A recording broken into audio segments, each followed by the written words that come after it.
Hello জান, আমি office থেকে চলে এসেছি। বলো তো এর মধ্যে কি আছে? আবার একটু বিপদের ব্যাপার।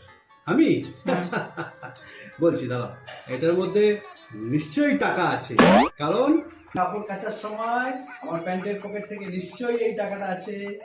ফেরত দিচ্ছে এখন। তাহলে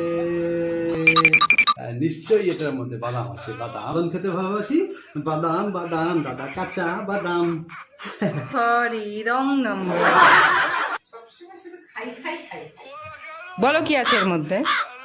তাহলে তুমি বলো। এটার মধ্যে তুমি আছো। এই ধর, অফিসে অনেক ফুর্তি করা হয়েছে, এবার গিয়ে এগুলো বাথরুমে গিয়ে কাজ।